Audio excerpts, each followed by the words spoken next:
Salut Cindy! Salut Audrey-Anne! Et bienvenue au podcast Filles de papier! Aujourd'hui, je tournerai pas autour du pot parce que c'est l'épisode spécial Halloween.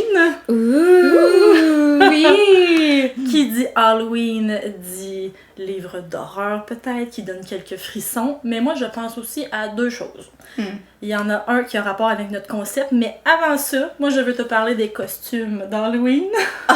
Qu'est-ce que tu vas me sortir?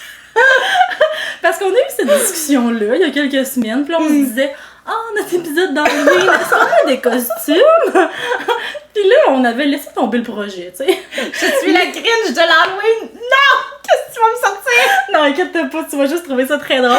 Mais durant cette discussion-là, moi, j'ai commencé à fouiller dans mes bacs de déguisement. Ah, J'étais comme, bon. qu'est-ce que je pourrais mettre pour l'épisode d'Halloween? Et je suis tombée sur une relique. Mais ça me fait tellement rire à chaque fois que je vois ce déguisement. Ben là, est-ce que c'est quelque chose que tu veux nous montrer? Je pense que oui. Oh, c'est bon, vas-y! Ce qu'il faut savoir, c'est que moi, je suis vraiment une adepte du DIY, donc le do it yourself. Et c'est un déguisement vraiment boboche qui remonte à là, 10 ans, où est-ce que je me rappelle que je travaillais chez Homer de Serre et c'est moi qui faisais la fermeture à 9h, mais mes amis m'avaient dit « Ah, on s'en va à un party d'Halloween! » Puis j'étais comme « Mais j'ai pas de costume! » Puis quand je vais terminer mon chiffre de travail, ben tout va être fermé. Fait qu'il faut que sur place, je trouve des cartons de couleurs et que je me construise un costume. Bon. C'est bon. Fait que là, dans le fond, c'est que tu vas le mettre, là. Je vais le mettre. Fait que je suis désolée pour les gens à l'audio, mais je le mets seulement quelques secondes. Je vais vous en faire la description. Parfait. Fait que ferme tes yeux. C'est bon. Je peux pas grave. Hey, ça, c'est le genre de surprise qui me dit que, genre, je t'aime vraiment fort. Oh! Mais ça, c'est le genre aussi de déguisement où j'espère qu'on va me donner des points pour l'effort parce qu'il est vraiment lettre. Puis là, je le mets, puis il est encore plus lettre que dans mon souvenir. Hey, là, j'ai les yeux fermés, puis j'ai juste envie de les ouvrir. J'ai fait du 3D avec le carton, là. OK. Mais ce qu'il faut dire, là, c'est que là, Cindy, elle se lancera pas de fleurs, mais elle est vraiment, vraiment, vraiment bonne dans sa créativité puis dans son élan artistique. Là, elle nous fait toujours des full belles merveilles. Mais quand tu vas voir, tu peux ouvrir les yeux. OK! Non, mais la gang! Hey, non, mais c'est magnifique! Dans le fond, c'est que t'es la statue de la Ben, ce qu'il faut savoir pour les gens à l'audio, c'est que j'ai fait une torche avec du feu en 3D. Hey, la couronne avec les petites fenêtres! Non, non, non! Hey, mais c'est parfait! J'attendais la fermeture. Moi, je faisais ma torche en feu aux caisses du Homer de Serre. Pour vrai, là, quand je vous parle de créativité, c'est bon! Qui aurait pensé à ça? Qui? Fait que je voulais donner un nouveau souffle à mon costume. Certainement. Très Mais c'est d'accord. terminé. On l'enlève. J'aurais voulu, moi, que tu gardes ça tout le long. Hey, non, je pense qu'il aurait décollé. Là, la colle date de 10 ans. Hey, mais c'est peu faible. Au vrai, là, c'est parfait. Tes amis, j'espère qu'ils t'ont remercié. Il y a des photos de ça, honnêtement, puis je me suis désidentifiée de toute la statue de la liberté. Je ne peux pas me compromettre. Oh, j'adore! Hey, sur cette superbe interlude, hey, j'ai-tu bien parlé? Cette superbe interlude, oui. On enchaîne sur le concept. Je suis crampée. Bon, l'Halloween dit costume, là, on vient de finir cette portion. Oui. Mais dit aussi bonbon. Oui! Et là, aujourd'hui, on vous a concocté, en fait, des catégories de lecture selon des types de bonbons qu'on pourrait retrouver dans nos sacs à l'Halloween. Donc là, on a sorti vraiment les grands classiques, là, que ce soit du petit sac de chips Lay's au petit chocolat. Les aéros, les meilleurs! Oui! Donc là, on a vraiment fait... on a sorti le meilleur de tous ces bonbons-là et on s'est dit qu'on allait associer des recommandations lecture selon ce que ce bonbon-là nous faisait ressentir comme émotion. Quand même poussé comme concept. On s'est donné. Pour vrai, là, si vous saviez à quel point qu'on se donne à minuit et soir sur des idées qui nous arrivent puis que là, on enchaîne sur des concepts, c'est merveilleux. On garde tout ça après puis ça nous fait des concepts d'épisodes. C'est vrai, c'est toujours pendant la nuit que le brainstorm se fait aller. Une chance que t'es là, tu réponds à mes messages, puis après ça, on embarque là-dessus. Ah ouais, let's go! Fait que sur ce, on peut commencer avec... Tu nous sors la première catégorie, peut-être? Oui. Parfait, je te suis. le caramel mou que personne veut. Hey, celui-là, là, c'est un désastre. J'espère que vous achetez pas ça à l'Halloween, honnêtement. Je serais vraiment déçue. Donc, on l'a décrit comme étant le livre qui te colle à la peau longtemps quand tu l'as fini. Ah, tellement, hein? Maudit palais, là. Pas décollable. T'as envie de t'en débarrasser, mais t'es pogné avec pendant 2 jours. Que ce soit dans le positif ou dans le négatif après ça, là. Mais moi, c'est vrai que ça m'évoque l'espèce de truc qui veut... Ah oui, tellement. Fait que c'est négatif du côté du bonbon, mais là, moi, de mon côté, je l'aborde de façon positive. Mais moi aussi. Du côté du livre. Bon. Mais moi aussi, mais je veux pas manger ça. Non. C'est terminé. Et moi, j'ai envie de te parler de Toute la lumière que nous ne pouvons voir, de Anthony Dower. J'espère que je prononce bien son nom de famille. C'est une fiction historique qui a eu son adaptation sur Netflix en novembre passé, donc là, ça va bientôt faire 1 an. Et honnêtement, là, c'est 2 superbes œuvres. Je veux juste prendre le temps de dire que la série est excellente, mais elle ne reflète pas le livre, et le livre est excellent, mais ne reflète pas la série non plus. Donc, même si vous avez vu la série, c'est le genre de livre que je vous conseille de lire quand même après coup, parce que vous allez avoir une expérience complètement différente. Et ce qui est vraiment unique aussi avec cette fiction historique-là, c'est qu'elle englobe en fait les 5 sens. Ah, c'est ça qui est chouette. Ouais. On a nos 2 protagonistes. Donc, on a Werner qui est un Allemand d'un côté, et on a Marie-Laure qui vient de la France, de Paris plus précisément, et en fait, elle est aveugle. Donc, on a la définition de la guerre, mais pas par ses yeux évidemment, mais on l'a par ses autres sens. Donc, est-ce qu'elle est dans un silence pesant? Est-ce qu'au contraire, elle entend les bombes? On l'a aussi par... bon, ça, c'était par l'ouïe, mais on a aussi par l'odorat, ou est-ce qu'elle sent la fumée des bombes, justement. Fait qu'on a tout ce côté-là, et du côté de Werner, on l'a par ses yeux. Donc, je trouve que leur point de vue, en fait, là, se complète tellement bien, mais d'un côté super touchant. Puis je dirais aussi que cette fiction historique-là va vraiment comme aborder les moyens de communication en temps de guerre. Donc on parle vraiment beaucoup des radios, que ce soit la technologie qu'il y a derrière ça, mais que ce soit aussi à quel point la liberté d'expression est vraiment censurée. Il y a personne en fait qui peut communiquer, on ne peut pas retrouver ses proches. Fait que tout est vraiment très cadré. Et ce que je trouve magnifique, que je vais finir en disant ça, c'est que je trouve que malgré le fait que c'est ça, la liberté d'expression était inexistante, ben ces 2 personnages-là nous ont quand même transmis leur histoire, et ils ont comme pas pu être tus. Et ça, c'est vraiment beau, en sachant tout ce qui se passe avec l'histoire aussi, là. Tellement dans tes cordes, hein? Tellement, hein? Ouais, mais ça, c'est vraiment quelque chose que j'ai découvert récemment, que j'appréciais beaucoup la fiction historique. C'est peut-être un livre aussi qui fait peur. Oui, c'est une bonne brique aussi. C'est une bonne brique. Et j'aurais même le goût de dire que pour les lecteurs et lectrices qui seraient habitués de lire en version originale, là, je vous conseille quand même de lire la version française. C'est un livre avec beaucoup de termes de guerre, des termes militaires, mais des termes aussi très techniques par rapport aux radios. C'est un projet. Fait que je pense vraiment que la version française serait peut-être un peu moins lourde au niveau du vocabulaire. Mais vraiment, là, c'est un chef-d'œuvre. Ah, ben, j'en prends note. Normalement, je serais censée le lire au mois de novembre avec Vic. On va te mettre quelque part. Vic. Lectrice? Non, avec Victoria. Ah, ben oui! Ouais, dans ce cas-ci, bon, deuxième Vic.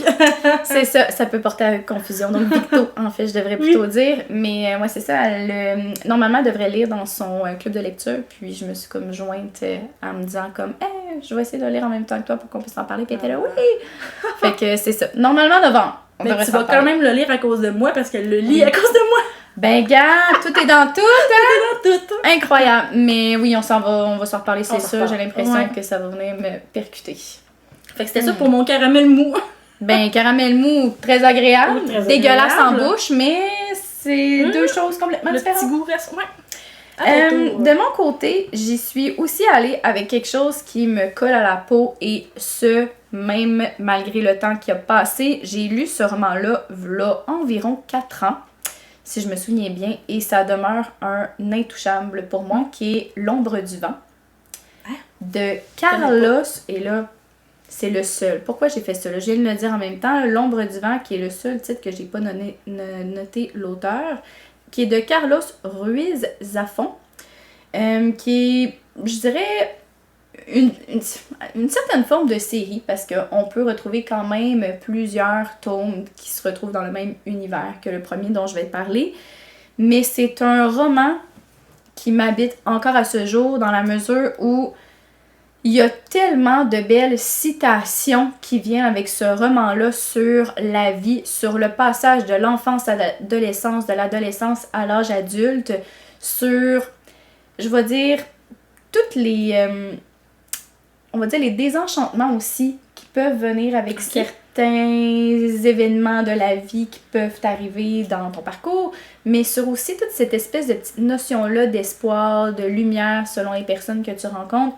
Bref, c'est un roman là que je ne peux pas me tanner de parler et de lire. Pour en faire une histoire courte, L'ombre du vent, c'est le titre d'un roman qu'un petit garçon trouve. Donc, avec son père, le nom du petit garçon, je vais l'appeler Daniel, c'est plus facile comme ça. Donc, son père a une tradition de dire que quand vient un certain moment dans ton enfance, tu peux choisir une œuvre dans le cimetière des livres oubliés qui va te suivre toute ta vie. Et cette œuvre-là peut venir teinter, en fait, ton expérience de vie. Et Daniel découvre le roman L'ombre du vent, qui a été, en fait, banni des bibliothèques pour X raisons que je vous laisserai la chance de découvrir. Et Daniel, en découvrant ce roman-là, ben, il vient à ranimer on va dire des personnages qui sont dans le roman et qui prennent vie, en fait, dans l'histoire. Et ces personnages-là ont leur propre quête qu'ils essaient de mener à terme en essayant, en fait, d'avoir l'aide de Daniel. Donc, Daniel, petit, offre son aide du mieux qu'il peut aux personnages de l'histoire et en vieillissant, ben, il transmet aussi cette aide-là du mieux qu'il peut aux personnages du même récit qui ont chacun et chacune leur quête. Et on suit aussi Daniel dans la propre sienne, qui est sa vie et qui vient avec son lot, en fait, de difficultés, mais aussi son lot d'espoir. Donc, tout ça fait en sorte qu'on y voit une espèce de doux mélange entre la fiction, qui est comme plus réaliste, je vais dire, et le fantastique, où est-ce que l'ombre du vent vient vraiment se séparer un peu en deux. Donc, on suit l'histoire de Daniel d'un côté, qui a vraiment comme sa part, en fait, là, de vie, mais on a aussi le roman en soi, qui est un objet du livre qu'on vient à découvrir et qu'on vient aussi à comprendre les raisons pour lesquelles il a été banni puis qu'il a tenté d'être caché dans le cimetière des livres oubliés. Chose qu'on retrouve dans les autres tomes de la série, dans le fond. Puis, je vous dirais que, pour moi, c'est le genre de roman qui te colle à la peau parce que j'ai l'impression que peu importe l'âge à laquelle tu lis cette histoire-là, tu es capable de t'y rattacher d'une quelconque manière aux événements qui se sont passés. À ce moment-là de l'histoire, dans les premiers chapitres, Daniel nous raconte le fait qu'il tente d'aider son père qui pleure encore la perte de sa conjointe, donc de la mère de Daniel.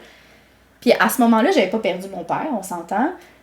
Mais on dirait qu'aujourd'hui, mon père parti, il y a des choses que je suis capable de me rappeler de cette histoire-là, puis que je me dis, mais ça a tellement tout son sens.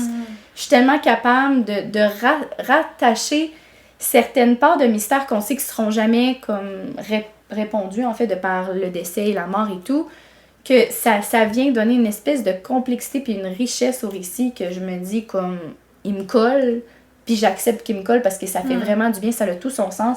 C'est beau, c'est beau, beau, beau, beau, beau. J'ai même l'impression que c'est le genre de livre que tu peux relire une deuxième, une troisième fois, puis il y a des nouveaux éléments qui ressortent que tu n'avais pas vu nécessairement auparavant. Pour vrai, je vois pas comment on pourrait rester insensible par rapport à L'ombre du vent. Une petite nuance, c'est que, un peu comme tu as dit avec le livre que tu nous as présenté, ça peut faire peur parce que c'est quand même je vais dire, c'est une brique, mais j'ai pas l'impression qu'on voit le temps passer. Les chapitres sont pas nécessairement courts, sont pas nécessairement longs, mais ils ont tout leur sens, puis on est vraiment capable d'y accorder quelque chose de tangible quand on vient à essayer de se situer dans le temps. Je sais pas quoi ajouter, t'as tellement bien présenté le livre. C'est vraiment un bon roman. Pour vrai, c'est vraiment bon. Mes plus belles citations viennent du roman L'ombre du vent. Mais là, j'ai pas le visuel du livre en tête, mais je pense que je sais lequel tu parles. Est-ce que c'est publié chez Babel? Je ne pense pas l'avoir lu chez Babel, moi. Mais je pense que c'est Belfond. Ah non, le livre de poche. Ça peut peut-être te donner une idée. Moi, j'ai cette version-là Ah aussi. non, ok, Où est-ce qu'on c'est a pas un ce que je lampadaire pour ceux. En tout cas, on va vous le mettre. C'est une traduction, on s'entend, d'un livre, je crois, espagnol. Mais c'est un chef-d'œuvre. Un chef-d'œuvre, lisez-le. Lisez-le. Ah, j'aime tellement ça quand tu me parles de livres que personne connaît, incluant moi, puis que là, tu les ramènes sur le tapis, j'ai juste envie de lire ça. Ah, puis c'est une vieille affaire, là. Pour vrai, c'est pas récent. Mais moi, j'ai eu la chance d'avoir une de mes collègues qui m'a comme parlé, en fait, de ce livre-là. J'en avais jamais entendu parler avant. J'étais pas trop sûre non plus. Puis finalement, ça s'est avéré être un énorme coup de cœur. J'ai eu, tu sais, des sentiments de bien-être, puis des sentiments en même temps de hey, j'avais de la peine pour Daniel, j'avais de la peine. C'est parce que j'essaie de pas trop en dire, parce que, bref, il y a vraiment comme des points tournants à l'histoire. Mais il y a quelque chose qui fait que c'est humain. Ce récit-là est humain, puis on peut s'attacher à beaucoup d'éléments dans l'histoire. Mon Dieu. Puis j'ai l'impression que le fait d'avoir un livre dans un livre, ça a l'air complexe, mais bien présenté. Là. Vraiment bien présenté. Puis autant au début, j'étais pas certaine parce que je trouvais que c'était mélangeant le fait de qu'est-ce qui appartient à la fiction. Ben, la fiction de Daniel et qu'est-ce qui appartient un peu à l'univers fantastique. Puis il y a comme une espèce de juste milieu entre les deux, là. Okay. C'est une bibite à part. Je veux dire, l'intrigue en soi est particulière. C'est pas que...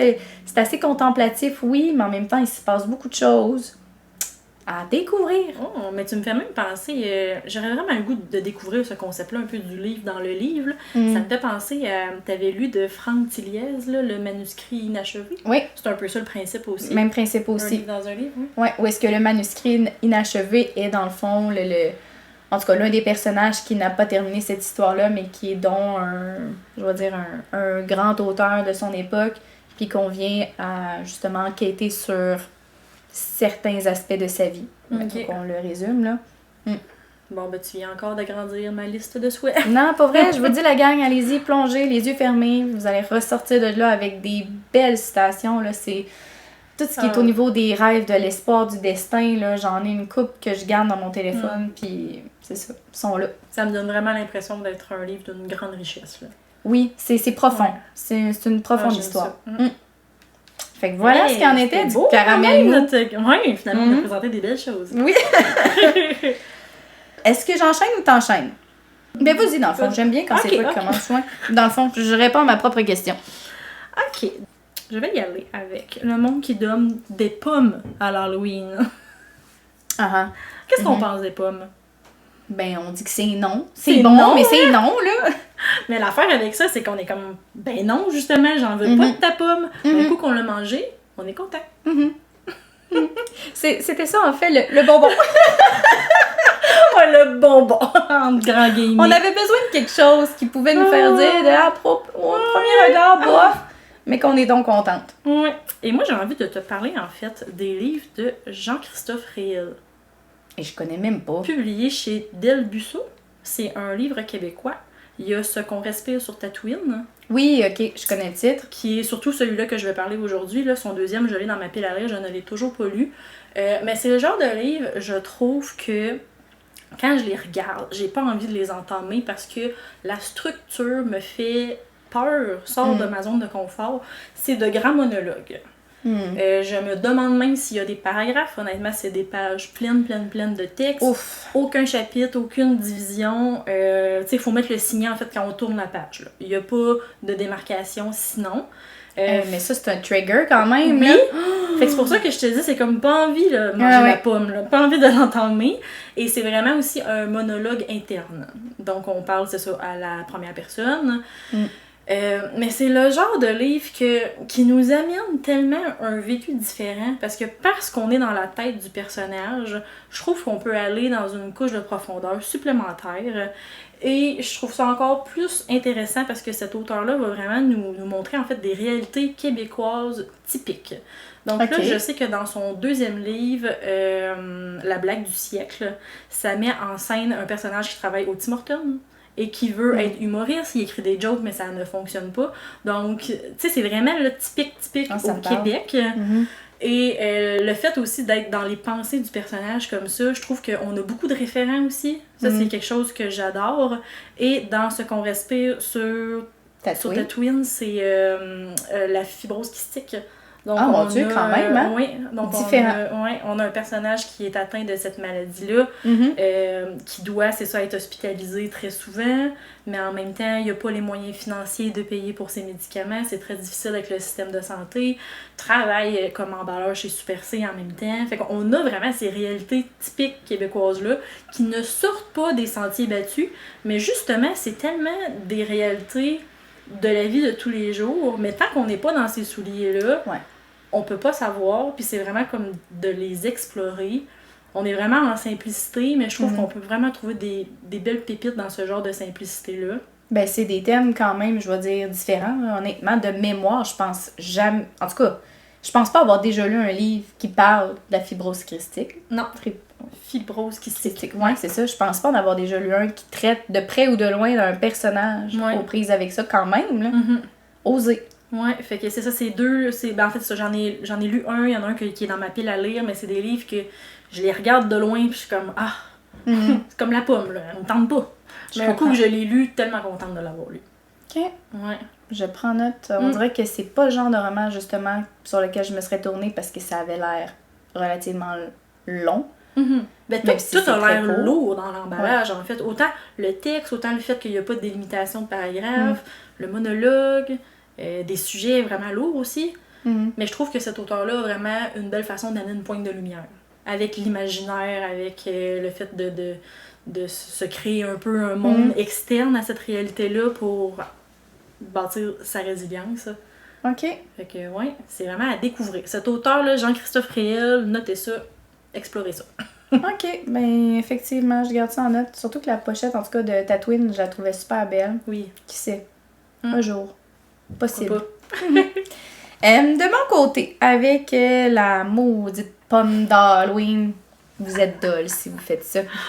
Mais je suis allée avec quelque chose que j'ai lu aussi il y a très longtemps, que je suis contente d'avoir lu. Je sais pas à quel point que c'est le genre de roman que je relirai une deuxième fois, mais si c'était pour me dire que c'était ma première fois, je foncerais encore, puis je crois que Audrey-Anne, 30 ans, serait capable de l'apprécier tout autant, là. C'est un roman de Éric Emmanuel Schmitt. OK. Qui est La part de l'autre. Le titre me dit quelque chose, mais j'ai aucune idée de quoi ça parle. Donc, on dirait que, pour moi, cet auteur-là, déjà en partant, je peux pas dire qu'il me sonne le gars plate, mais il me sonne la lecture intellectuelle. Moralisatrice, blanche. Ouais. Peut-être un peu barbante sur les bords, qui appartient à une génération. Oui. Peut-être même. Puis que j'ai l'impression qu'on y fait beaucoup d'éloges, mais parce que le monsieur vient avec, le titre vient avec, tu sais, la maison française. Vient avec le nombre aussi de livres à Exactement. son catalogue, là. Exactement. Donc, je partais peut-être avec une espèce de petit strike. Bref. Un petit préjugé. Un petit préjugé, ouais, exact. Mais finalement, quelle belle œuvre. Ah ouais, OK. Une belle œuvre à un point où est-ce que je me suis dit, OK, je comprends qu'est-ce qu'on peut aimer de la plume de cet auteur-là, que je suis allée en lire d'autres romans de lui, que j'ai tout autant aimé. Donc, je trouve que c'est pas le genre de roman, mettons, là, je prends l'exemple de La part de l'autre, c'est pas le genre de roman que je peux lire pour décrocher, mais c'est pas non plus le genre de roman que je vais lire pour tenter de m'instruire, entre guillemets. Okay. On est comme dans quelque chose qui est, oui, soutenu, mais complètement accessible aussi, qui traverse, somme toute, assez bien le temps, mais que, bon, je pense que c'est peut-être pas nécessairement en tablette le premier livre qu'on pourrait prendre, mais qu'on pourrait quand même y avoir de belles surprises. Donc, pour toi qui aimes les what if, donc le et si jamais, ça serait bien. Ben, la part de l'autre, en fait, c'est qu'on est comme un peu dans une fiction historique où on peut s'imaginer que serait devenu notre monde, et entre autres l'Allemagne, si Hitler avait été accepté à l'école d'art dans laquelle il avait, au prime abord, postulé avant. Ouais. Donc, on a comme en fait Hitler, on s'entend, demeure qu'il reste des trigger warnings, là, des avertissements par rapport au sujet traité, mais on se retrouve avec Hitler et son double. Donc, que serait-il arrivé si d'un côté on a le Hitler qui justement a vécu toute sa vie et qu'on connaît dans le fond la fin, et on a toujours un chapitre sur 2 ou peut-être 2 sur 3 qui viennent à dévoiler en fait la part de l'autre. Donc cet autre Hitler, si lui avait été accepté à l'école d'art, si lui avait rencontré des personnes qui avaient pris le temps de l'écouter, si lui n'avait pas connu la misère qu'il aurait connue dans sa jeunesse, est-ce qu'on aurait eu accès aux mêmes personnages très caractériels et bref que commis, et on s'entend là tout ce qu'on a connu de l'histoire. Et donc, on joue toujours avec cette espèce de ligne-là entre le « et si ». Et bon, arrive la fin de l'histoire que je dirais pas, mais qui a aussi son retournement de situation, puis qui nous amène quand même une belle réflexion sur cet autre. T'sais, à quel point qu'on peut être complice d'une société, mais à quel point qu'on peut aussi reposer sur une part d'acte qui, peu importe la situation, demeure qu'on a à prendre des choix. Bref, il y a quelque chose d'intelligent, puis il y a quelque chose de surprenant à cette histoire. Puis est-ce que le côté historique est lourd à cette fiction? Ou... Non, parce qu'on n'y dévoile pas, ou du moins on n'y décrit pas énormément de situations de la vie réelle, mais juste assez pour nous ramener à ce début des années 1900, 1915, 1920 quelques, qui mènent justement à ce qu'on a connu de la Deuxième Guerre mondiale. Donc, je te dirais que c'est juste assez pour nous situer. On y mentionne le nom de certains personnages marquants qui ont eu soit un impact ou non sur la vie de Hitler. Donc, tout ça mis ensemble fait en sorte que je le mettrai un petit peu plus vers la fiction historique, mais on n'est pas avec le sel de nos larmes et la tragédie réelle sur laquelle on a fait une fiction. Là, on est comme dans un entre-deux, mettons. Fait qu'une immersion quand même crédible, mais accessible. Oui, exactement. Exactement. Encore une fois, ça reste un roman, je dirais, qui est relativement vieux, entre guillemets, fait qu'il peut sembler peut-être un peu moins intéressant de par sa page couverture si c'est quelque chose qu'on regarde normalement. Les thèmes abordés, il faut quand même qu'ils nous plaisent. Mais pour vrai, c'est quelque chose que je suis contente d'avoir lu, puis que je me dis, ça m'a amené quelque chose. Je suis sortie de là avec un bon sentiment. J'ai envie de lire, là. On dirait que c'est de voir, en fait, qu'est-ce qu'il aurait pu devenir, l'homme qu'il aurait pu devenir. Vraiment. La jeunesse. Même tout le monde, là, la personne qu'on peut devenir si on croise le chemin des bonnes personnes. Ben, je pense que l'auteur a eu ce désir-là à terme de nous faire réfléchir à cette autre part de nous. C'est vraiment intéressant. Il y a quelque chose. Je veux pas trop en dire, mais il y a quelque chose. Parce que les what if, j'ai l'impression que des fois, ça veut plus nous rassurer dans notre choix de vie, j'ai l'impression. Tandis que là, de la manière qui est présentée, c'est plus comme une réalité parallèle. Une réalité parallèle, c'est ça. Moi, en tout cas, le what if, dans ce cas-ci, je le classerais vraiment dans un univers parallèle où si on avait pris les choix A, on connaît la fin, le fin mot de l'histoire. Mais si on avait pris les choix B, est-ce que le fin mot de l'histoire serait le même? Si oui, pourquoi? Sinon, pourquoi? Bref. J'adore ça. Intéressant. Ok, mais j'ai la page couverture en tête, on dirait. Il y a justement le portrait de Hitler avec quelques ajouts au crayon, me semble. Exactement. C'est ça, hein? OK. Que voilà. À prendre en note. Un nom découverte pour moi. Wouhou! En espérant pour vous aussi. OK, ensuite de ça, la prochaine catégorie, c'est les suçons surettes. Donc, les suçons sûrs. Et ce qu'on veut apporter avec le suçon, c'est ce qui te pogne dans le fond de la gorge. Ah oui. Mais ça peut... il peut te rester cet arrière-goût-là pour différentes raisons. Quand même. Ça peut virer. On sait pas trop. Moi, je l'ai pris dans le sens que la gorge me serrait de l'émotion. Et que, encore à ce jour, quand j'y pense, ça me fait un petit peu mal. Ouais, non, je comprends. On est à peu près dans le même vibe. Moi, je les aime en plus, ces bonbons-là. Je sais pas toi, là, mais moi, je les frotte sur ma langue, là. Je les aime, là. Ah ouais, là. Ah ouais. Que ce soit bien sûr. Et là, c'est un titre qui est sûrement connu pour beaucoup de personnes, mais je l'avais pas mentionné encore, et c'est Daisy Jones and the Six de Taylor Jenkins Reid, je sais jamais comment dire son nom, mais quelle œuvre! Puis je sais que là, elle est tellement comme au sommet avec cette œuvre-là que j'ai peur que les gens aient des attentes et qu'ils soient déçus, mais honnêtement, faites juste vous prêter au jeu. C'est ça que j'ai envie de dire avec ce livre-là. C'est tellement unique, mais parce que chaque personne peut l'interpréter à sa façon. Ce qui est vraiment intéressant, c'est qu'on est sous une structure d'interview où est-ce que... Bon, je devrais peut-être faire un petit synopsis, parce que on dirait que j'ai pris pour acquis que tout le monde le connaissait, mais ouais, au cas où je vais y aller avec un petit synopsis où est-ce qu'on suit notre personnage principal qui s'appelle Daisy, qui, elle, a une enfance et adolescence vraiment difficile. Elle se perd dans la musique, en fait, pour se retrouver et avoir une certaine personnalité, parce que c'est comme si elle était invisible aux yeux des autres. Donc, elle se donne une personnalité grâce à ses textes. Elle écrit beaucoup aussi.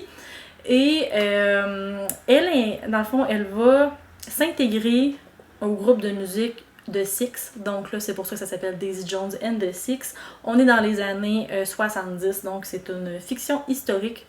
Aucun rapport avec la guerre, mais on peut être dans une fiction historique quand même dans les années 70. Et tout est dans les non-dits avec ce livre-là, parce que oui, on a le début du band, à quel point ils ont percé, ils ont fait leur tournée. On a tout un peu ces détails-là de la vie de rock'n'roll, de drogue et de sexe des années 70. Mais en même temps, on a aussi le parallèle avec bien des années plus tard, où est-ce que l'interview se passe. Ah, c'est ça. Et là, c'est la première fois, en fait, que les membres du groupe brisent le silence, parce que le groupe a été dissous, mais ils n'ont jamais dit pourquoi ils ont décidé de quitter l'aventure. Et là, c'est que chaque membre du groupe est interviewé, mais chaque personne a sa version des faits.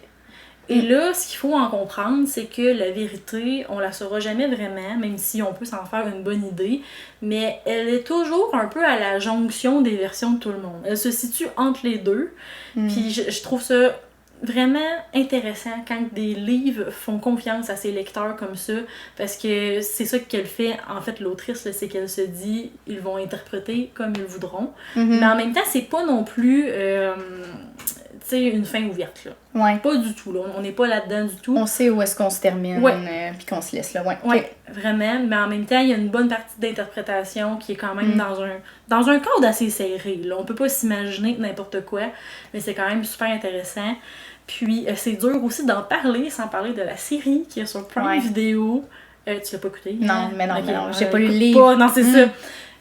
Où est-ce que on a en fait les musiques, les chansons, qui c'est tellement une grande partie du livre. Puis là, de les voir sur scène, de voir les chansons prendre vie avec les paroles et leur signification, c'est juste vraiment magnifique. Les acteurs sont super.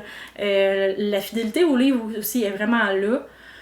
Puis je dirais même que l'album de Daisy Jones and the Six, qui vient de la série, a été comme mon album le plus écouté sur Spotify l'année passée, tellement que je suis comme, c'est mon groupe préféré. C'est tellement mais il toi. n'existe pas! C'est tellement toi! Ah, ça me surprend pas! Ah, j'adore! Oui, mais on a vraiment l'impression qu'ils ont existé. Ouais, c'est ça. C'est vraiment spécial. Tout, toi, est dans le souci du détail. Tout est là. Je pouvais pas passer à côté de nommer ça pour cette catégorie-là, parce que je l'ai pris dans la gorge, là. On dirait que ça fait 2 ans que j'essaye de l'avaler. Ouais. Je trouve ça vraiment difficile. Et j'ajouterais aussi que, tu sais, il y a quand même une grosse partie de satisfaction d'un livre selon le timing, là. Est-ce qu'on le lit au bon moment ou non. Et ce livre-là, je l'ai lu en plein festival d'été de Québec. Ah, mon Dieu, mais le rêve. Le rêve. Honnêtement, si vous avez la chance de le lire autour, justement, d'une période estivale ou que vous savez que vous allez aller à un spectacle de musique, là, je vous le conseille, parce qu'on dirait qu'on vit un peu la vie de tournée avec eux. Ouais, c'est ça. Ça vient avec la vie, oui. justement, je vais dire de nuit, quasiment, là. Exact. Tandis que si on est peut-être un peu plus dans un mode cosy, cocooning, ben, on va peut-être moins retrouver ce côté-là trash un peu des tournées des années 70. Ouh, j'aime ça. Mais je sais qu'il faut que je le lise. Je l'ai dans ma pile à lire. C'est un Grâce à toi. Ah, c'est vrai, c'est moi qui l'ai acheté. Mais oui, avec Vicky, mais c'est ça. Il faut. On dirait que j'attends juste le bon moment, mais... Attends le bon moment. Il attendra le temps qu'il faut, mais il faut que tu le lises au bon moment. Ah non, il va venir. On dirait que ça me tarde à chaque fois que tu m'en parles. C'est bien ça le pire. En plus, t'aimes ça, les livres intelligents. Ben, les livres qui font confiance, non pas les livres intelligents. Oui, mais qui donnent la chance au lecteur de s'en sortir. Moi, j'aime ça. Oui. Parfait. Tu vas être contente. Mais pas juste avec ce livre-là, l'autrice au complet. Ouais, je sais, c'est une vendue de cette autrice-là. Comme pas mal. Ouais, c'est ça. OK. Bon sûr, ben en fait, les petits suçons sûrs, moi aussi, je suis allée avec quelque chose qui me reste de coincer dans la gorge. Le petit trémolo, les dents serrées. À la limite, ça me fait un peu mal, mais je continue pareil. J'ai nommé ici, j'en ai un peu parlé, ou du moins rapidement, je pense l'avoir énuméré quelque part, mais qui est Pachinko de Min Jin Lee. Oui.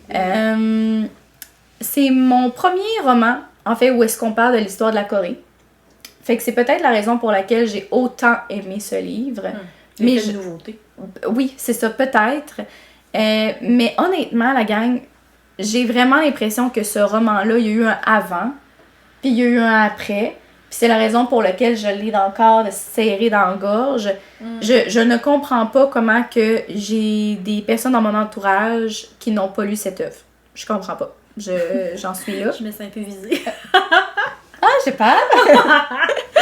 Mais en fait, pour faire une histoire courte, c'est que, bon, ça se passe en Corée et on suit 3 générations de personnes là, qui vivent, évidemment, comme je l'ai dit, en Corée, qui nous démontrent, en fait, leur résilience, puis aussi le fait qu'il faut composer avec les aléas de la vie, mettons, au gré du pachinko, qui est pour ici l'équivalent des machines à sous. Donc, donc, on se retrouve avec 3 générations qui vivent leur lot de réussite, leur lot de défis et qui viennent aussi à vivre tout ce qui concerne un peu les relations d'immigration avec le Japon. Puis tous les impacts aussi que peuvent avoir ces relations-là conflictuelles sur les générations passées, mais futures aussi. Donc, Pachinko, pour moi, est comme un personnage en soi. Là, fait que le roman en soi, pour moi, est vraiment comme l'entité même qui tient ces 3 moments-là marquants de l'histoire. Là, fait que les 3 générations. Ça serait difficile de mettre un mot sur qu'est-ce qui fait que ce roman-là me pogne à la gorge. Mais j'ai vraiment l'impression que c'est qu'on se retrouve avec des personnages tellement solitaires qui se dévoilent à nous avec tellement de vulnérabilité, puis sur lequel ils n'ont pas beaucoup de ressources, que j'ai l'impression que, tu sais, dans la vie, quand tu essaies juste de composer avec ce que tu as, puis que tu peux pas donner ce que tu as reçu, mettons, aux générations d'après, a tout son sens. Et l'un des plus beaux personnages que j'ai rencontré dans ma vie est dans ce roman-là, qui est Mosazu, qui est tout. C'est cette espèce de force tranquille-là sur qui beaucoup de choses ont reposé, mais qui a tellement voulu aller au mieux de ce qu'il avait au moment où est-ce qu'il devait agir, que c'est un merveilleux personnage. La force tranquille incarnée, c'est pas le personnage qui va prendre énormément de place, mais sa place est significative. En tout cas, un roman intergénérationnel, un roman qui, je l'ai lu à Noël il y a quelques années, puis il m'a habité, là, ce roman-là. Il m'a fait prendre conscience, on dirait, de relations familiales qui sont vraiment imbriquées l'une dans l'autre, puis que ce soit pour le meilleur ou pour le pire, quand tu dis que tu donnes tout, puis que tu reçois pas nécessairement tout ce que tu as donné, mais que tu le sais qu'à ce moment-là, c'est ce que tu devais faire. Je sais pas, c'est le genre de roman où les choix marquants ont un impact sur ce qui vient à la suite, puis tu vois après ça, à la suite de cette génération-là, avec de nouveaux personnages, le fait qu'ils se sont fait donner certains choix ou pas, ben, ont eu un impact sur leur propre vie, qui après ça l'ont transmis à leurs enfants. Bref, c'est d'une beauté sans pareil. Le roman peut faire peur parce que c'est une méchante brique, mais il se lit là avec énormément de douceur. C'est beau, c'est beau, c'est beau. Je sais pas comment le dire. C'est pogné ici. C'est difficile d'en parler, je trouve, avec une personne, mettons, qui a pas nécessairement lu le livre, mais on dirait qu'une fois que tu as lu le livre, il y a plein de choses qui peuvent se dévoiler. Je sais pas, il y a quelque chose avec ce roman-là qui fait que c'est beau, là. Beau, beau, beau. Mais ça a vraiment changé ta vie de lectrice, là. Ah, vraiment, vraiment. J'ai le avant-après que tu parles, là. Vraiment, mais en fait, c'est ce roman-là qui me donnait envie de découvrir davantage les fictions. Fait qu'après ça est venu tout autre type de fiction, oui, contemporaine, des drames, oui, bon, les fictions historiques, mais on dirait que pour moi, un roman de fiction riche, bien construit, qui va traverser le temps, puis qui demeure quand même très proche de ce qu'on pourrait vivre, mettons, nous, petites personnes du Québec, alors que ça se passe tellement loin, ben c'est avec ce roman-là que ça se passe. Puis on dirait que j'ai le goût de renchérir avec un livre que je pense qu'on va aimer. Je ne l'ai pas lu non plus, mais tu me fais penser avec les 3 générations, là, La Tresse. Oui. Où j'ai pas le nom. Laetitia quelque chose. Ouais, il me semble que c'est Laetitia. C'est Abby, ces livres là, qui nous le vendent. En tout cas, oui, moi qui me le vendu. On va le mettre quelque part, Abigail. Ouais, c'est ça. Mais non, pour vrai, il en valait vraiment... il semble en valoir vraiment la peine. Qui est beaucoup plus court aussi que Pachinko, là. Je veux dire, je pense que La Tresse fait 200 quelques pages. Ah oui, j'ai vraiment tout petit, là. C'est Laetitia Colombani. C'est ça, qui semble tout à fait marquant, avec un des personnages qui se situe au Canada en plus, donc qui sait. Ah, je savais pas, ok. Ouais, mais bref, je vous le dis là. Ouais, mais tu me faisais penser à ça avec les 3 générations qui se répercutent, ce qu'on peut donner en fonction de ce qu'on a dans le moment. Ah non, pour vrai, que c'est des thématiques qui sont aussi abordées, je sais pas, là, cette notion-là de dire que tu donnes ce que tu as reçu ou tu ne peux pas donner ce que tu as pas reçu, c'est transigeant, c'est quelque chose de beau avec leur immigration au Japon, chose que je ne connaissais pas, qui vient avec quand même son lot de difficultés, de défis. Ah, il y a quelque chose. Il y a vraiment quelque chose qui fait que comme tu te plonges dans un récit puis tu as l'impression d'être assis à même le sol avec cette famille-là puis de juste comme regarder autour de toi. C'est beau. Beau. Où tu présentes vraiment comme des livres, là. Ben, c'est volontaire, là, c'est volontaire, c'est l'Halloween. Qu'est-ce qui me prend? Ils sont où, mes trailers? Mais non, c'est ça. J'y vais en toute vulnérabilité. C'est ça qui se passe. Ok, on passe à la prochaine. Les petits sacs de chips nature. Ok, oui. On peut-tu enfin se dire que c'est out? Si quelqu'un ose nous dire que sa sorte de chips préférée c'est nature, ah non, mais là, il y a quelque chose qui se passe pas, là. Moi, est-ce que tu savais que quand je mange des chips nature, je les trempe dans le ketchup? Ben, avec raison. Juste parce que je suis comme trop plate, là. Oui. Faut que j'ajoute un petit goût. Ah non, je te dis, c'est quelque chose que, honnêtement, as-tu déjà mangé de quoi dans ta vie si, genre, les chips nature sont ta sorte préférée? Je niaise, là, mais comme... Qu'est-ce que t'aimes dans la vie? Oui, c'est ça. Ça n'en dit long sur la personnalité. Et moi, j'ai envie de te parler de la série Phobos de Victor Dixon. Je connais l'auteur, mais je connais pas ça. Les livres, t'as pas le visuel en tête? Ben, si tu lui, on dirait un peu dans l'espace, là. Ouais, c'est ça, on voit comme quelqu'un en apesanteur, avec une espèce de planète en arrière où il y a comme un croissant rouge. Oui. L'écriture, le titre est comme fait sur la verticale. Non. Ok. Parce que je suis sûre que tu sais de quoi que je parle. Mais je l'ai en tête, ce que tu me dis, là. Parce que j'ai vraiment l'impression... Parce que moi, personnellement, là, cette série-là a 4 tomes, plus un préquel. Et j'en ai lu 2,5. Ok. Puis ça s'arrête là. Mais... on dirait que comme... Ça. Ah, ouais. Là, mais ouais, c'est assez vieux, hein? Mais c'est ça, mais en fait, c'est que je pense que c'est comme un peu associé à des lectures nostalgiques. Ouais. D'une certaine époque, genre début 2010, j'ai le goût de dire. Mais tu sais, c'est le genre de livre que je ne peux même pas comprendre la hype qu'il y a eu en 2010. C'est juste tellement malaisant. Ça n'a pas de bon sens les dialogues qu'il y a dans ces livres-là. C'est bon, je m'attendais pas à ça, oui. Puis, comme, on dirait qu'il y a beaucoup d'éléments, mettons, des clichés, là, des petits surnoms, tu sais, qui ont voulu être rattachés, parce que c'est un livre de romance, de dating, en fait. Mon Dieu, ça n'a pas l'air de ça. Non, mais c'est ça, là, c'est... Ok, j'aurais pas pensé à ça, là. Non, c'est que dans le fond, là, imaginez-vous... Ouais. Occupation double, ou genre l'île de l'amour, là. Imaginez-vous, genre, la télé-réalité amoureuse que vous voulez, là. Mais mettez-la, genre, dans une fusée...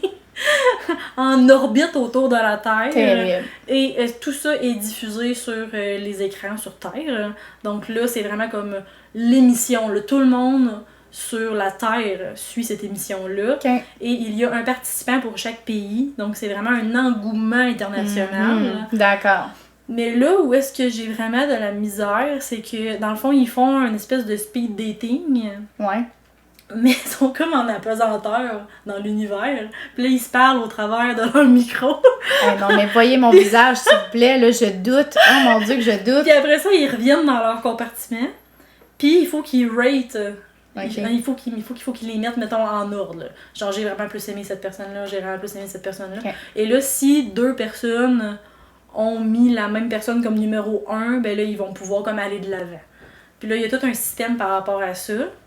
Quand même, hein, c'est un dating assez difficile. OK. Sauf que chaque personnage n'a qu'un trait de personnalité. T'sais, il y a comme l'artiste, la fille qui est plus bonne avec l'informatique. Puis ils ont vraiment aussi des personnalités typées en fonction de ces intérêts-là. Et ça se veut aussi être un mélange de survie et de dystopie, parce que là, je vous en dirai pas plus, mais on apprend que le speed dating n'est qu'un prétexte pour envoyer des humains en orbite. OK. Puis voir comment ils se débrouillent en dehors de la planète Terre. Oui. Non, pour autre chose. Okay. Pour autre chose que je peux pas dire. C'est simple. Mais... Oui. Non, mais c'est pour autre chose que je ne peux pas dire. Mais tu sais, il y a aussi le fait que la méchante de l'histoire est tellement typée, là.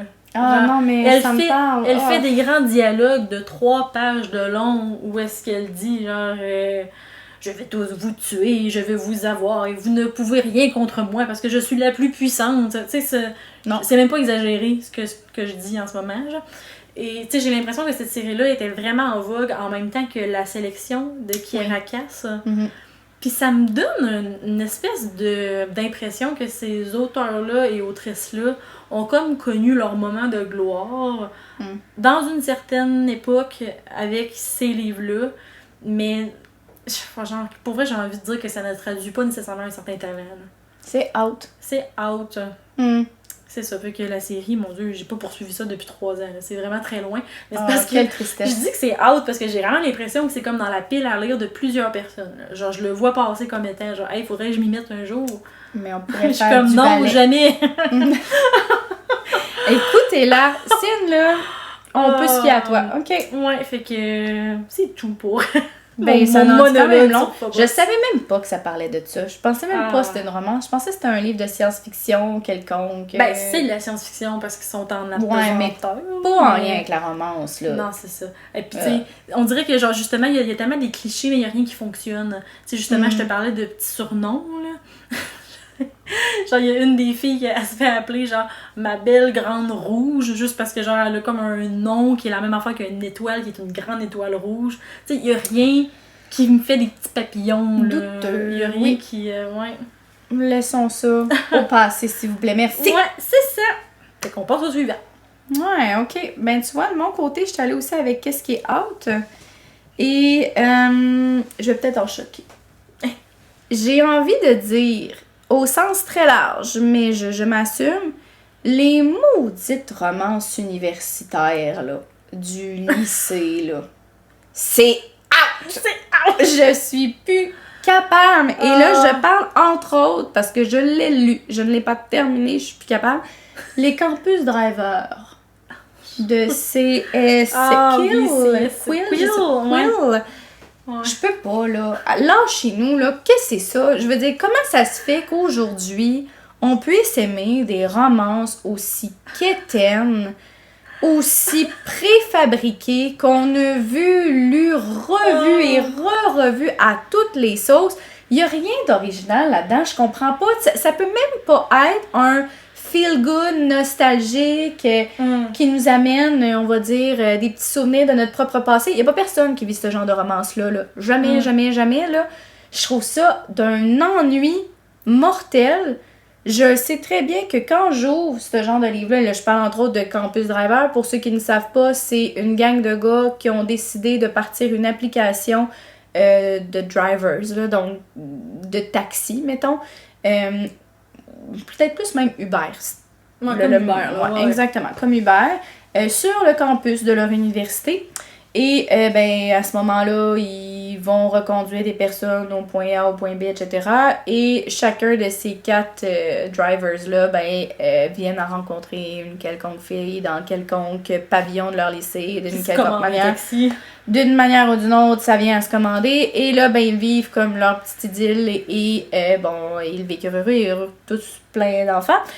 Mais c'est comme, un peu comme tu disais avec le livre que tu me parlais de Phobos, c'est pareil où est-ce qu'on a un personnage avec un trait de personnalité qui rencontre un autre personnage avec un autre trait de personnalité qui sont souvent l'opposé et qui viennent à comme vivre leur histoire par rapport à ça et que tout est bien, qui finit bien.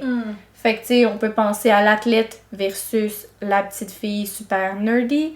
On peut penser au coureur de jupons versus la fille super prude qui n'a pratiquement jamais embrassé un gars de sa vie. Tu sais, ça peut être le gars qui est riche versus la fille qui a 8 jobs pour payer ses études universitaires. Tu sais, vous voyez le genre, là, c'est que ça.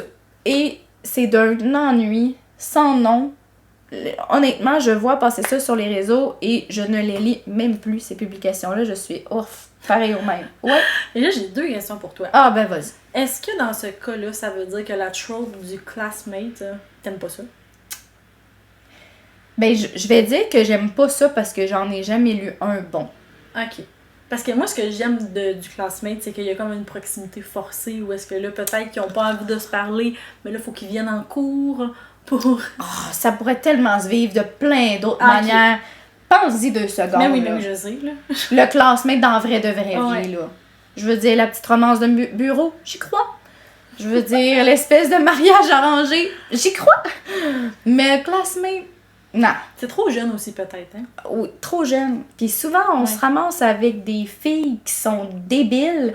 Je peux pas. Je ressens la haine, là. Ah, mais c'est parce que c'est un découragement. Tu sais, je veux dire, même dans une lecture qui se voudrait no-brainer, là, tu sais, que c'est comme, je le lis juste pour décompresser, ça peut pas être une romance universitaire, ça peut pas. Je veux dire, à la limite, c'est un peu drôle, mais en même temps, tu te dis, c'est drôle pour du monde qui ont 17 ans, mais là, on me dit qu'ils en ont 21, 22, 23. Ouf, là. Puis là, t'es en train de me dire là, que la trope aussi du tutorat, tu n'aimes pas ça. Si on parle de tutorat scolaire, non. Mais ça peut être tutorat quoi, sinon? Je sais pas, genre, mettons, pense à Divergence ou même Fort Wing avec, on a comme Ah, ok, ouais. Tu sais, le gars en chef ou la fille en chef, peu importe, qui vient à comme prendre... Enseigner quelque chose. Ouais, c'est ça. Ouais. J'adore. Ouais. Mais genre que tu me dises que c'est encore le gars que c'est le quarterback de son école. Puis là, il passe pas, il a pas la note de passage. Il y a un 2 de quotient intellectuel, puis t'as juste la fille qui dit « Ah, moi j'aime ça, la littérature anglaise! » Puis que genre, c'est que ça qu'elle vit. Je suis là « Ah non, mais quelle vie, genre plate! » Qu'est-ce qu'ils ont à se dire, ces 2 personnages-là? Ils ont rien en commun, puis finalement, c'est juste une tension entre les deux. De comme, finalement, il n'est pas ce qu'il est, puis genre, le gars qui est là, finalement, il n'est pas aussi comme coincé qu'elle est. Non, je peux pas. Out. Le pire, là, c'est que la seule opinion que j'ai par rapport à Campus Driver, j'avais aucune idée c'était quoi cette série-là en passant, mais l'autre jour, j'ai été à la librairie, j'ai ouvert un tome, ok? Et la phrase que j'ai lue, vas-y. C'était, dans le fond, ils parlaient de leur application là, qu'ils avaient créée, là. J'ai trouvé une façon de remplir ma bourse en vidant mes bourses. Je peux pas croire que j'ai lu ça! C'est dégueulasse! Mais c'est ça quand même! Ça décrit bien toute la série dans le fond. Là. Hey, tu m'en parles, pis j'ai comme le petit « Oh non, mais gardons ça loin! » Imagine-moi, je suis là « Oh, c'est quoi ça? » Je l'ouvre, je suis comme...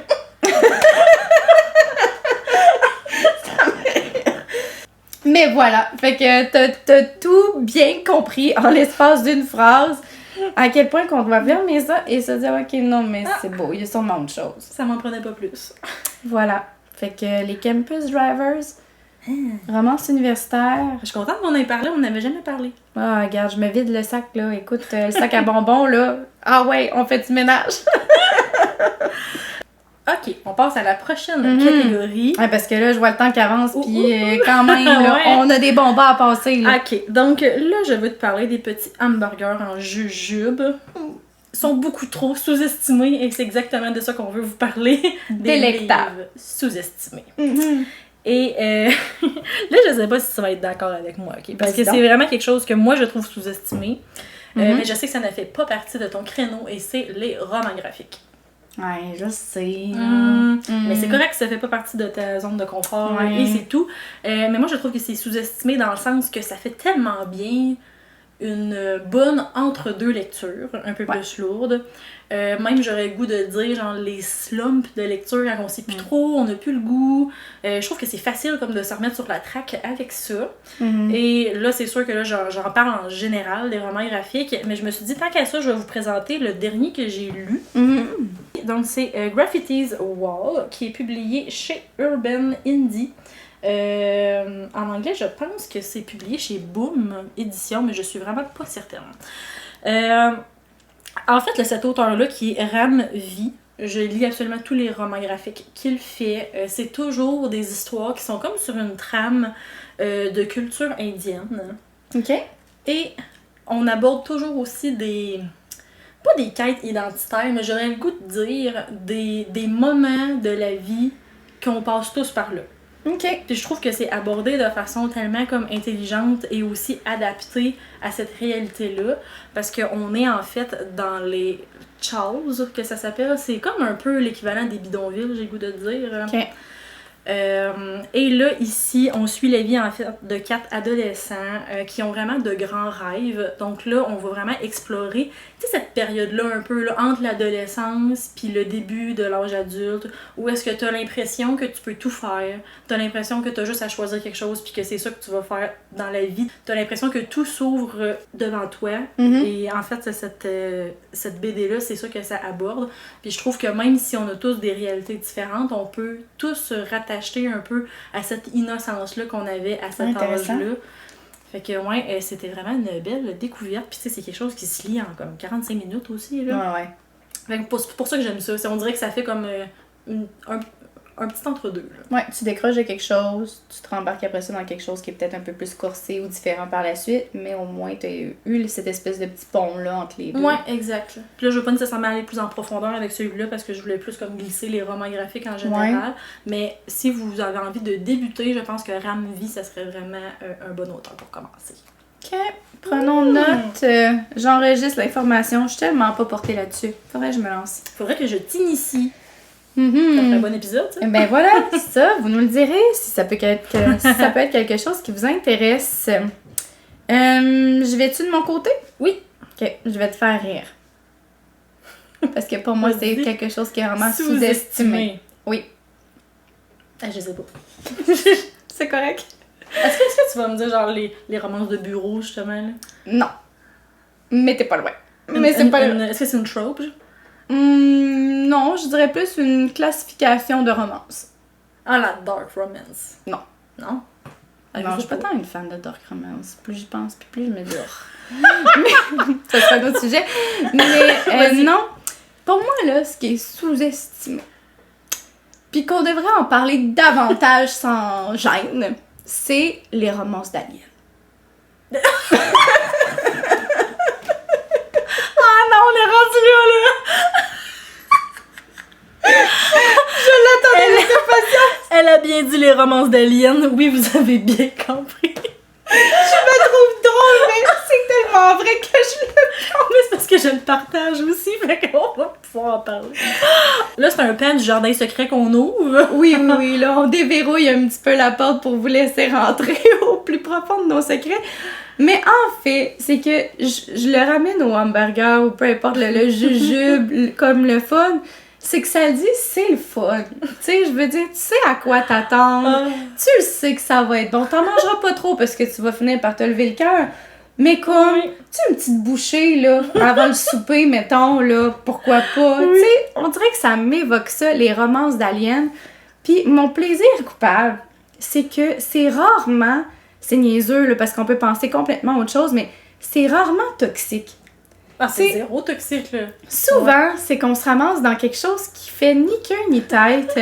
Ou est-ce qu'on a des personnes qui se ramassent sur une planète en particulier, ou est-ce que finalement, ça reste des maudits êtres humains, mais ils sont juste d'une autre couleur, ou ben non, ils ont des yeux un peu plus spéciaux, ou ils ont des cornes, peu importe, mais ça demeure juste comme bubbly. Des êtres qui apprennent un peu à s'apprivoiser, Oui. puis qui ont des cultures différentes. C'est ça, puis on dirait que c'est comme cette espèce de non-communication-là où est-ce qu'ils doivent justement comme tout mettre de l'avant pour être capable justement de comme avoir une conversation que ça me fait tellement sourire. Oui. J'adore! Puis là, ben évidemment, là, tu te ramasses avec le grand gars de 6 pieds 10, full bâti, la petite fille toute bien fine, là. Mais comme, ça C'est demeure... une exception. Ah, mais pour vrai, c'est du bonbon, là. Je veux dire, c'est bon. Pour ceux, mettons, qui en auraient jamais lu, là, la romance Ah. d'Alien, puis que vous vous demandez, là, ça Par où parle commencer? de quoi, là? C'est quoi l'attrait de tout ça, là? Si vous avez écouté les premiers films de Thor, de Marvel, là, c'est exactement cette vibe-là, où Oui. est-ce que Thor arrive sur Terre, puis il est comme, toaster, c'est quoi ça? Puis il comprend pas la vie, mais Ah c'est oui. fait de façon tellement humoristique. Ah, c'est Mais bon. là, c'est exactement ça, là. C'est des petites humaines là, qui arrivent sur une Oui. autre planète, là. Ils se sont sûrement fait kidnapper par des ovnis, c'est quelque chose C'est dans ça, ce genre-là, c'est la ça, oui, prémisse. c'est correct. On Et assume. là, rencontre le peuple qui vit sur cette planète-là. Puis c'est comme... Ils se comprennent pas. Non, puis je veux dire, pour cette gang-là qui habite déjà sa planète, on dirait que c'est toujours comme... Voici notre salut. Genre... Oui, la solution. Oui, ils viennent comme nous sauver ou genre... Je sais pas, il y a quelque chose qui fait en sorte que comme... Les personnes kidnappées ou les personnes qui arrivent là pour X raison de mission, ils débarquent sa planète, puis tout le monde est comme bien content de se voir. Tu sais, c'est comme... Au final, là, on s'entend. pratiquement vénéré, là. Ouais. Disons-le. Dans tous les sens du terme. Dans tous les sens du terme. Et ce qui m'amène en fait à n'en mentionner deux, dont une que tu connais bien. Oui. Et l'autre que j'ai tellement hâte que tu découvres. Mais, et là, Vicky, on le sait que tu nous écoutes, là. Fait que là, c'est comme ton signe, encore une fois, pour t'embarquer là-dedans. Ça se trouve à être les Ice Planet Barbarian, qui est vraiment excellent, comme Céline dit, où est-ce que, bon, on a des filles qui sont débarquées sur une planète, qui viennent à entrer en communication du mieux qu'elles le peuvent, c'est-à-dire zéro, avec des personnes qui vivent sur cette planète-là, appelons-le des hommes extraterrestres, là. Ouais. Ils sont bleus. Ils sont bleus. Ben gentils. Ben gentil. Donc, ça, c'est vraiment... Puis, je veux dire, l'autrice le fait vraiment de manière humoristique. Ça se veut drôle. Oui. Je veux dire, chaque personnage qu'on suit dans chacune des histoires différentes a sa petite particularité, puis son petit défi là, à venir comme compenser. Puis, je veux dire, il y a des tomes à l'infini. Il y a des tomes à l'infini, mais c'est de court. Oui, tomes, oui, là, oui, 150 pages à à peu près. 250 dans le plus Hey, long. ça c'est de même. C'est bon, c'est bon, c'est bon. Sinon, l'autre que je voulais comme présenter rapidement, c'est la série qui s'appelle The Clickenians. Donc, les deux dont je parle sont traduits aussi en français. Celui-là, par contre, a 7 tomes. Et là, je suis rendue au 6 en français. Le 7 vient de sortir. Et c'est du bijou. Et là, je me dévoile. Mais... On se retrouve encore une fois avec des femmes qui ont été commises sur une planète qu'elles n'avaient pas demandé, mais que, bon, pour X raison que ce soit, elles sont là. Et sur cette planète, il y a des hommes, il y a des femmes extraterrestres qui ressemblent quand même beaucoup à des êtres humains à quelques petits détails près. Je vous garde la surprise. Mais ces individus-là doivent composer avec le fait qu'ils ne sont pas nombreux et qui doivent essayer de trouver un peu leur mate, donc leur âme sœur, pour espérer, je vais dire, contribuer à la survie de leur race. Puis la raison, justement, pour contribuer à cette survie-là, ben, il faut qu'il y ait vraiment comme un lien entre les deux, sans quoi ça se passe pas. Et dans cette série-là en particulier, moi, ce que j'aime, comme je l'ai dit tantôt, c'est qu'il n'y a aucun personnage toxique. Fait que c'est juste bon. Et ce que j'aime, c'est que l'autrice nous amène beaucoup des trucs des années 2000 que les filles comme amènent sur leur planète en disant comme « Ah, vous connaissez pas ça » ou que ce soit de la musique, des vieux films. Puis on en sort des petites répliques ici à droite, à gauche, de genre « Il me fait penser à un Indiana Jones, nanana, pour X raison que ce soit. » Ou, tu sais, on va nous parler genre d'une musique d'Avril Lavigne où est-ce que comme la fille, c'est comme l'archétype là, d'Avril Lavigne, c'est la même personne. Fait à vie, je sais pas trop quoi, justement en lien avec ça sur sa planète. Bref, c'est du bonbon. Et là, en plus, ouvrez grand les oreilles, mesdemoiselles, parce que, bon, je sais plus pour les dames, ce genre d'histoire. Mais les extraterrestres, doivent aller à une école de Marie. J'arrête ça ici. Découvrez la suite. C'est prometteur! Mais ces petites écoles-là, je me dis, ça serait gagnant. C'est tout. C'est tout. Voilà. J'adore! Mais là, celle-là, il faut que je la découvre. Ah, c'est bon, c'est bon, c'est bon, c'est bon. Mais là, pour ceux et celles qui se diraient, mais où est-ce qu'on lit ça? Des romans aliens. Bon, du côté anglais, c'est tout disponible sur Kindle Unlimited avec l'abonnement. Tout est là. Du côté français, c'est disponible aussi, mais payant. The Click Aliens, il est sur le Unlimited en français, mais le Ice Planet, effectivement, il faut payer le livre, mais il n'est pas très cher. Je pense qu'il est genre 5,99. Ça, c'est petit prix. Petit prix, c'est nos bons amis. Et sinon, pour lecteurs et lectrices qui aiment plus les versions papier, les Ice Planet Barbarians sont en anglais avec des nouveaux covers. Et ils sont sur les tablettes subtiles. En tout cas, un peu plus que ça qu'on peut. J'adore! C'était le guide de la romance alien et j'ai tout aimé. Ouais, pour vrai, gâtez-vous. Pensez à vos petits jujubes. C'est bon. Sinon, on pourrait passer aux petites barres de chocolat. Oh, j'adore! Et ça, on a appelé ça le jackpot.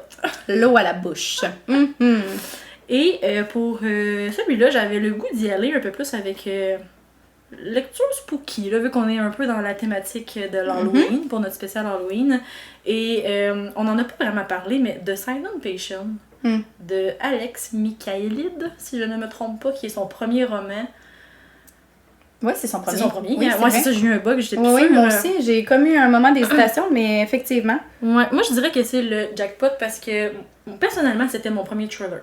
C'était le premier que j'ai lu et je trouve que pour quelqu'un qui voudrait commencer, ça peut être une belle avenue. De ton côté, c'était clairement pas ton premier thriller, mais je pense que t'as autant apprécié. Tout autant, ouais. Et je trouve aussi qu'il y a comme un très bon rythme. C'est des petits chapitres. Il y a comme beaucoup de personnages, mais en même temps, tout s'imbrique super bien. On joue un peu sur des non-dits. Oui. Selon les points de vue des personnages, le passé avec le journal d'Alicia, qu'elle s'appelle, je crois. Oui, il me semble que c'est Alicia, ouais. En tout cas, bref, il y a quelque chose qui est comme agréable. Ouais. Mais sinon, j'ai quasiment le goût de vous dire découvrez-le. Mais il y a aussi une petite ambiance Dark Academia, j'ai envie de dire, avec le côté grec, le côté artistique aussi. Mais définitivement, on n'est pas dans une école ou quoi que ce soit. Là, c'est vraiment juste des inspirations Dark Academia, j'ai le goût de dire. Puis le fait, en tout cas, moi j'aime bien quand on joue un peu avec la perception qu'on a d'un journal intime. Ce que le roman en français s'appelle Dans son silence nous propose.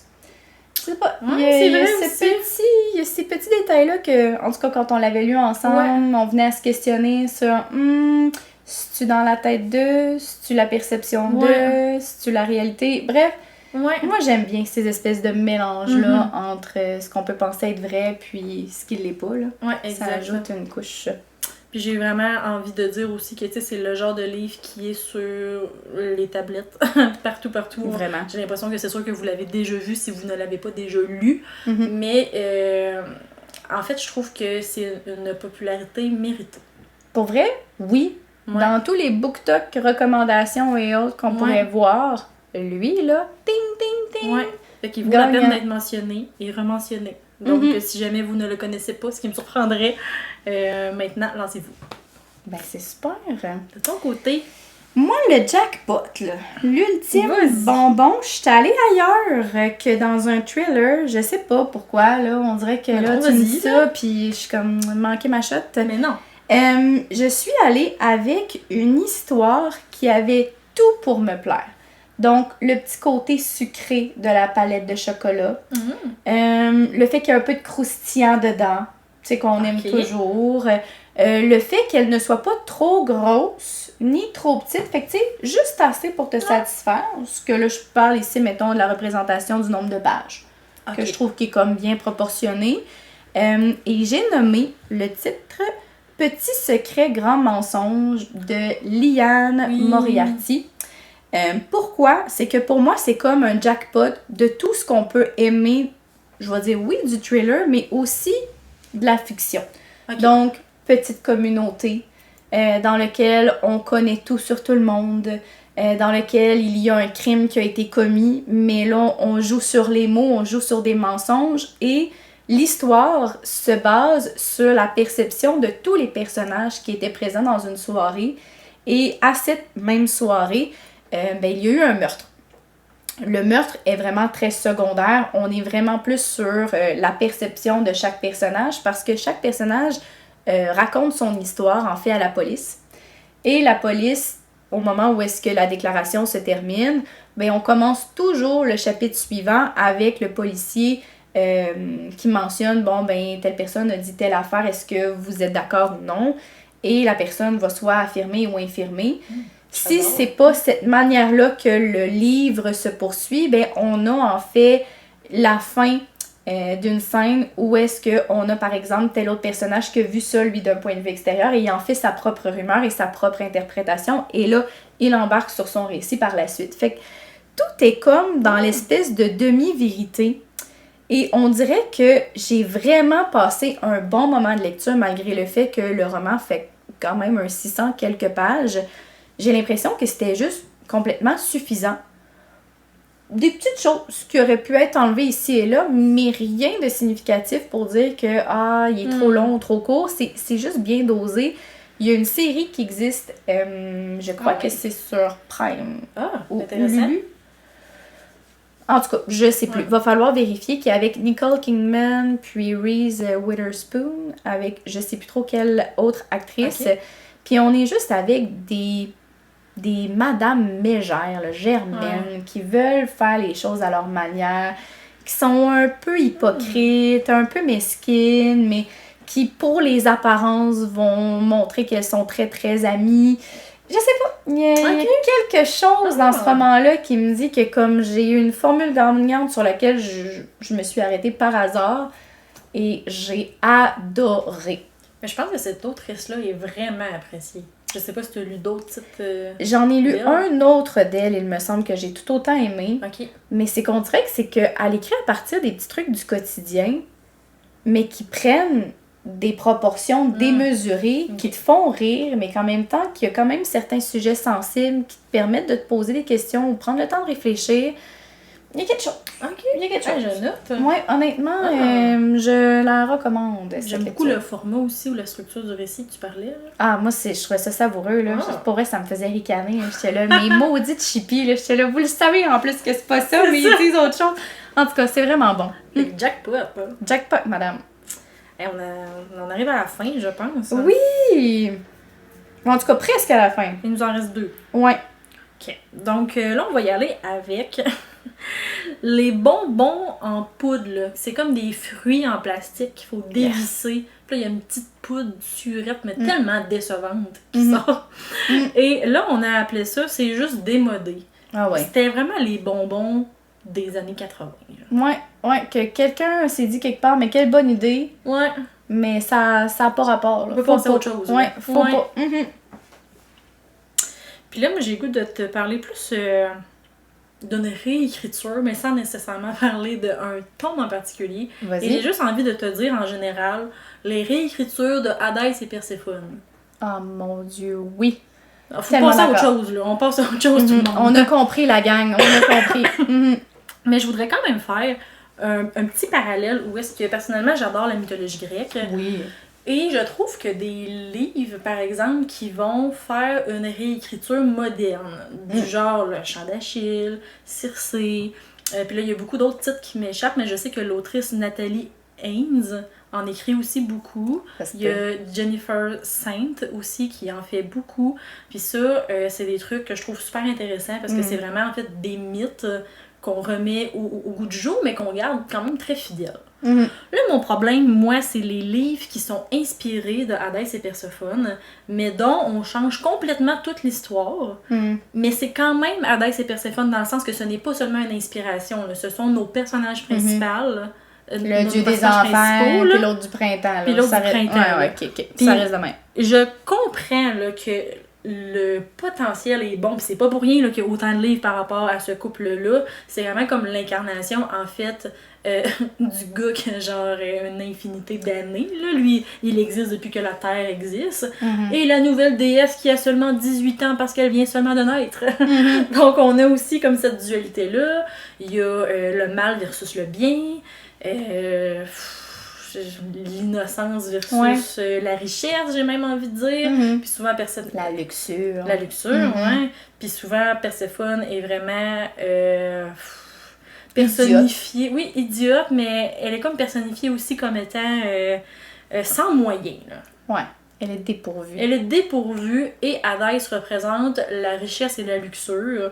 Donc là aussi, on a comme la trope qu'on parlait tantôt, là, genre du CEO de la compagnie, genre avec la pauvre petite fille qui a 8 jobs. Là. Bon, ben souvent aussi, on a les inspirations de Hadès et Perséphone, mais dans des urban fantasy, où souvent ça arrive que Perséphone elle a réellement 8 jobs et elle est réellement genre barista dans le café du coin à New York.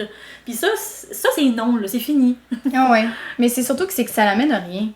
Ça, au final, c'est quand même très vide. Là. Il y en a pas un, justement, Hadès et Perséphone de trucs Saint-Clair, là. Ben oui, Scarlett Saint-Clair, là. A Touch of Darkness. Ah, c'est ça, qui est tellement populaire que tu te rends compte que finalement, pas grand-chose dans ce livre-là, là. C'est assez vide, là. À part bien du sexe. Si on enlève ça, là. Mais on dirait que même les scènes graphiques sont comme un peu bizarres. Mais c'est qu'ils ont des petits enfantillages aussi de couple du secondaire. Mais je suis comme, hey, Hadès, t'as la maturité de mon arrière-arrière-grand-père, voyons! Tellement! Oh, c'est vrai ça! Oh, voyons, mais qu'on nous le dise, on peut vous le dire, nous autres, ça fait pas de sens.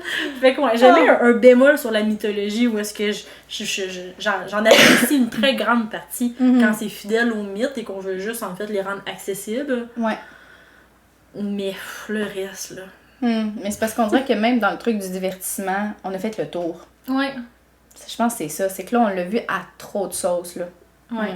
Mais j'ai le goût de dire que des fois, ça fonctionne, genre l'Or Olympus, la bande dessinée, où est-ce qu'on est quand même fidèle au niveau des relations entre les dieux. J'ai l'impression que les querelles que certains ont été vraiment transposées dans cette histoire-là.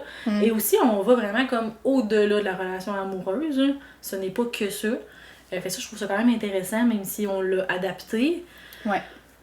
Mais disons qu'on va faire un petit tour là, sur Kindle. Là, j'ai l'impression qu'il y a énormément de Hadès et Perséphone, mais version très dénudée. Dans tous les sens du terme. Dans tous les sens. J'adore!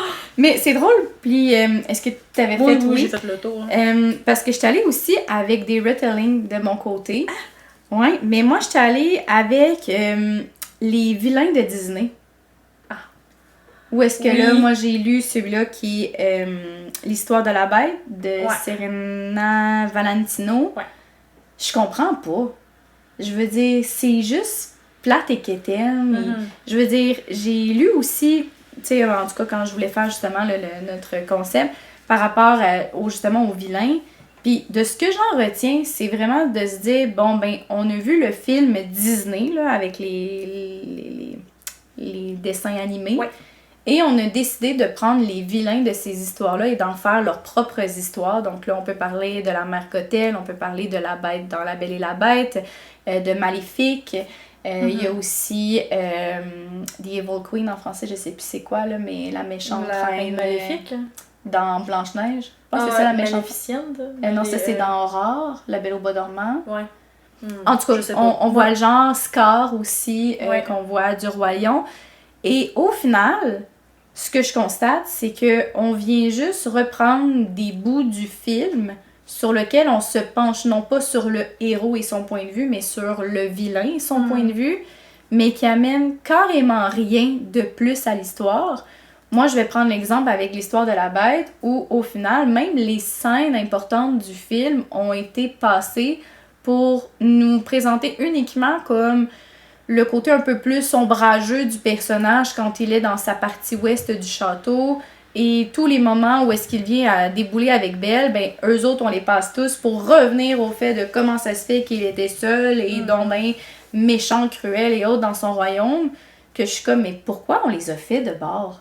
Ouais. Tu sais, on dirait que c'est démodé avant même de les avoir écrits. Puis là, ben en plus, on se dit qu'on les a écrits parce qu'on a un public cible qui aime les vilains, qui pourrait comme être satisfait avec, on va dire, le sentiment de nostalgie. Mais je me dis, Calibine, ça pogne pas, là. Laissez ça de côté, puis partez sur autre chose, là.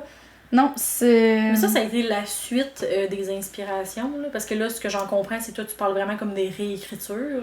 C'est vraiment comme... Tu sais, on voit vraiment sur les pages couverture les cartoons. Ouais, c'est ça. Et c'est vraiment l'histoire du film, mais du point de vue de la mère Gothel, par exemple. On n'a pas eu une inspiration. Ça n'a pas Zéro. été un autre récit, mais qui a peut-être été inspiré de ce conte-là. Non, c'est vraiment Hachette vraiment... Disney okay. qui en fait la distribution. Puis je me dis, mais voyons, je veux dire, c'est tous des vieux films de notre époque. Comment ça se fait que c'est censé s'adresser à nous autres? Je peux pas, c'est non, la gang. Je veux dire, rendu là, mais écoutons les films, limitons-nous à pleurer sur le Roi Lion, puis laissons Scar partir faire ses affaires. Ah, je peux pas. C'est bon! Mais non, mais tu sais, je veux dire... mais c'est correct. C'est ça, démodé. Ouais. On veut plus ça. Ah, j'aime ça. On a quand même sorti Les Vieux de la Vieille. Ah ouais, celui-là, ça passe pas au conseil encore, là. Ah, c'est notre dernière. Oui! Fait qu'on a appelé ça les petites barres de chocolat Mars. Fait que là, on parle pas des bons aéros pis tous les bons petits chocolats, là. Les Mars. Ceux-là qui collent un peu dans les dents. Ouais. C'est comme, c'est du caramel, c'est des peanuts, on sait pas. C'est comme un mélange bizarre. Ça fond toujours un peu bizarre aussi. On dirait que c'est jamais comme... Ah! Oui. Fait que dans le fond, on a appelé ça, on aime ça ou on aime pas ça? La grande question. C'est quand même du chocolat, mais pas notre préf. Mais... Et moi, j'ai envie de te parler de la série Blackwater de Michael McDowell, qui a, j'ai l'impression, eu un engouement incroyable, et après ça, ça a été mort. Et je pense que c'est pas mort pour rien.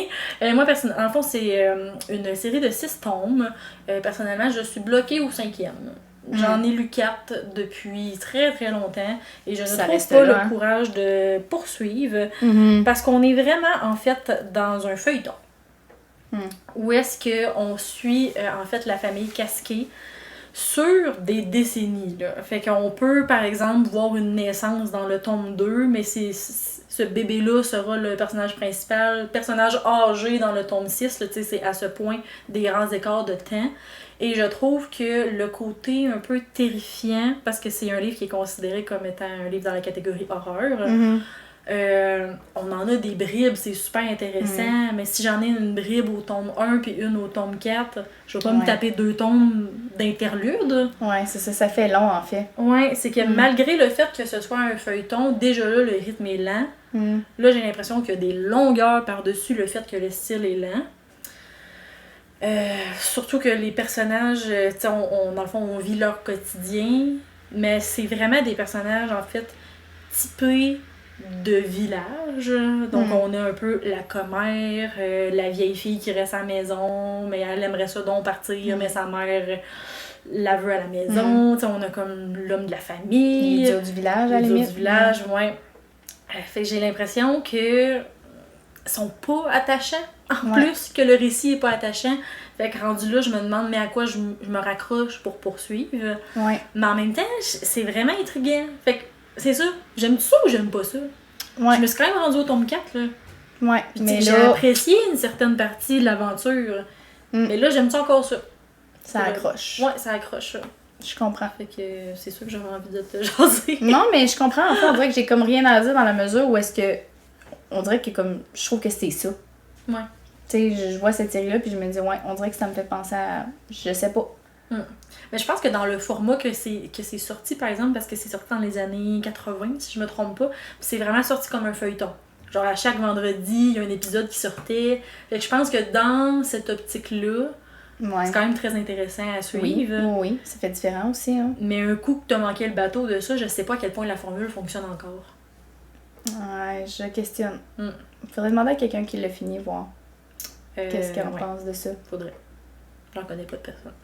à suivre, moi non plus. Peut-être Sam, petit Ah lecteur. oui, un petit lecteur. Mais je pense qu'il a full aimé cette série-là en plus. En ce moment, il doit me détester. Bon, ben Sam, on veut ton avis. Ouais. De mon côté, dans le j'aime pas, j'y suis allée avec les Agatha Christie. Je vois vraiment pourquoi tu pourrais aimer et pas. Okay. Au moins, puis on dirait que j'ai comme une histoire d'amour-reine avec elle. Je veux dire, autant que je sais que c'est elle qui a instauré les bases du classique, du roman policier, je comprends. Fait que je sais que quand je lis un roman d'elle, je dois m'attendre à l'avoir déjà vu à toutes les sauces parce que c'est elle qui l'a inspiré, tu sais. Mais on dirait que je suis pas capable de situer si j'aime ce qu'elle fait ou si je me dis comme pourquoi je m'inflige ça. Ouais. La ligne, tu sais, elle me fait rire de par le fait que, mettons, t'es âgée de 30 ans, t'es une vieille fille. Tu sais, comme clairement, t'es rendue à la fin de tes jours, trouve-toi un mari au plus vite parce que, je veux dire, il t'en reste pour 5 ans puis t'es terminé, tu sais. Ou, ben non, on est dans des personnages exécrables du genre Hercule Poirot où est-ce que c'est comme... C'est difficile d'apprécier... Ah ouais, il est très méprisant, il est très hautain. Je veux dire, Agatha Christie a même déjà dit à un moment donné à un journaliste que elle détestait Hercule Poirot. Là. Ouais, ok. Ouais, vraiment, puis que pendant longtemps, elle a voulu le tuer dans un de ses livres parce qu'elle était là, il m'énerve, puis qu'elle était là, je peux pas parce que blablabla. Ouais. Mais c'est ça, tu sais, elle ne l'aime pas beaucoup, mais ça paraît parce que nous non plus, on l'aime pas, mais en même temps, le récit qu'elle nous propose est toujours divertissant, c'est toujours le fun d'entendre un peu les oui-dire de tous et chacun pour arriver comme à l'intrigue finale. Je sais pas, il y a quelque chose qui fait qu'on aime Agatha Christie, mais dans la même phrase, on est comme obligé de dire oui, mais. Tu sais, je veux dire, tu termines le livre, je veux dire, c'est jamais très long, c'est à peine 200 pages. Mais tu le fermes, puis tu dis, ben, coudonc, j'ai pas d'avis, je sais pas quoi dire. C'est-tu le genre d'autrice qu'il faut vraiment se mettre dans un état d'esprit particulier pour lire ses livres à elle? Parce que c'est drôle que tu me parles de ça. Hier, je me suis fait la réflexion que ça me fait ça avec Stephen King. Ouais. Faut que je me mette dans un état d'esprit où je suis comme, c'est vrai, ses livres à lui fonctionnent de telle manière, je dois le prendre de tel angle pour l'apprécier, je dois ignorer tel élément pour l'apprécier. Peut-être, j'aurais tendance à dire que non, dans la mesure où toi, c'est vraiment un investissement en plus de temps parce que Stephen King, ça demeure quand même. C'est ça, puis c'est très riche, il y a beaucoup de détails normalement là, dans ses romans. Ce qu'Agatha Christie, normalement, on va plus à l'essentiel. Mais c'est honnêtement, on dirait que je les lis parce que j'aime bien, mais en même temps, je serais incapable d'en faire une critique. Je serais incapable de les suggérer. Je serais incapable de dire comme, hey, lui, il en vaut vraiment la peine parce que je me dis, ben, vaut vraiment la peine, mais versus quel autre roman, tu sais. Je veux dire, ça reste des incontournables. Mais en même temps, je me dis, comme à chaque année, là, j'en lis un au mois d'octobre, puis à chaque année, je me dis, oh, mais là, c'est ça, puis genre, c'est-tu la fin de ma tradition? J'aurais-tu ça cette année? Puis à chaque fois, je me dis, je peux pas, tu sais, c'est comme un incontournable, c'est un immanquable, tu sais, j'aime ça, mais je suis en grand dilemme par rapport à mon Agatha Christie. Mais tu dis, je suis pas capable de les noter ou de les comparer versus autre chose, mais j'ai l'impression que c'est le genre d'auteur ou d'autrice que, tu sais, il faut comparer ses livres en fonction de ses autres livres. Tu peux pas comparer en fonction de genre tel livre de machin, là. Oui. C'est comme versus ce qu'elle a écrit. T'as exactement le mot. Je serais capable de les classer peut-être un par rapport à l'autre, mettons un top 5, mais ça serait pas possible. Là. Je veux dire, tu peux pas me dire comme, hey, j'ai envie de me lancer dans les Agatha Christie, je vais faire projet. Là. Genre projet, là. Es-tu sûre qu'il y a comme pas autre chose que t'as envie d'essayer avant, mettons? Je sais pas. Vous me le direz si vous aimez les Agatha Christie. Je sais que c'est comme le genre d'autrice qui souvent est comme un intouchable. Elle est drôle. C'est vraiment drôle. Mais ça n'a pas de bon sens non plus. Ouais, puis honnêtement, j'en fais jamais la critique sur mes réseaux, là. Jamais. Je suis comme... Quoi dire de ça? Ben c'est ça, je suis là, ben coudonc. C'est tout. Au prochain. Mais c'est On ça. se revoit en octobre. Mais c'est ça, c'est vraiment un... Ben, coudonc. Voilà. Ah, mais crème, on dirait que cette réflexion-là arrive à point. Ça nourrit ma propre réflexion. On s'en reparle.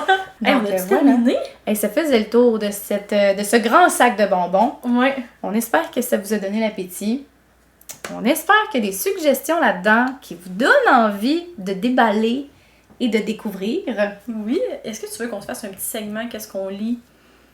Ben, on peut. Ça peut être très, très rapide. Oui. Ok. C'est drôle que c'est vraiment en lien parce que tu as dit tantôt que dans tes... je sais plus c'était quel bonbon, là, mais on a parlé de Ice Planet Barbarians. Puis là, moi, ça fait 2 heures que je suis comme, est-ce que j'en parle ou pas? Vas-y, là, ce que je suis en train de lire, c'est le tome 8. Parce que oui, je suis rendue au tome 8. C'est une convertie, la gang. Faites comme Cindy. Mais honnêtement, là, j'ai comme pas grand-chose de plus à rajouter que ce qu'on a dit tantôt. Mais sachez que si je suis rendue au tome 8, c'est parce que ça n'en dit long. Ah, c'est du bonbon. C'est vraiment du bonbon. Ils ont vraiment des tropes particuliers à chacun des tomes aussi. Là, je pense qu'on est comme dans un... Pas un fake dating, là, mais comme une relation secrète. Ouais. Oh, je l'aime celle-là. Oui. Oh, je l'aime celle-là. Oui, oui, oui. Ou est-ce que là, ils se rencontrent un peu dans la hutte pendant qu'il y a personne qui est là? Hey, j'ai hâte. Oh mon Dieu, oui, ça me parle. Fait que c'est tout ce que j'ai à dire. Mais c'est une valeur sûre en termes de romance d'aliens. Ah, vraiment.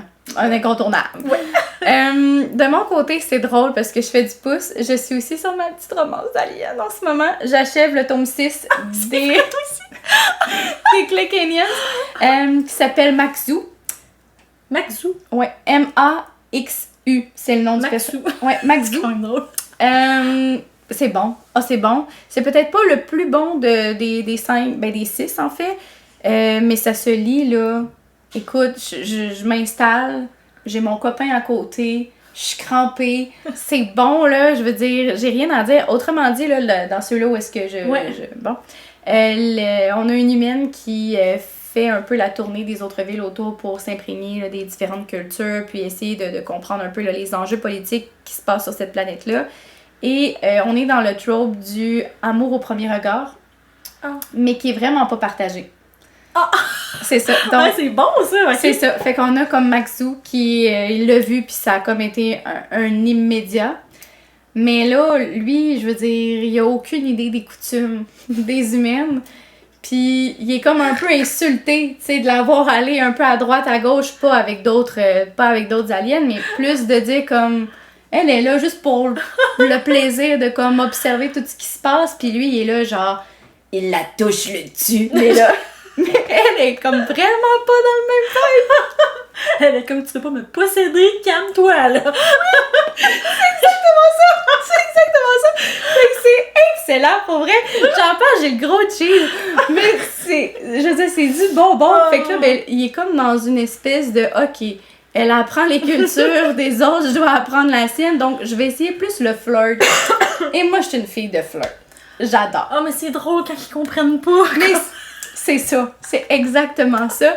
Fait que là, l'espèce de petit flirty entre les deux, là, je suis là, mais comme ça me répond à ce que j'avais de besoin, là. Fait que, pour vrai, c'est du bonbon.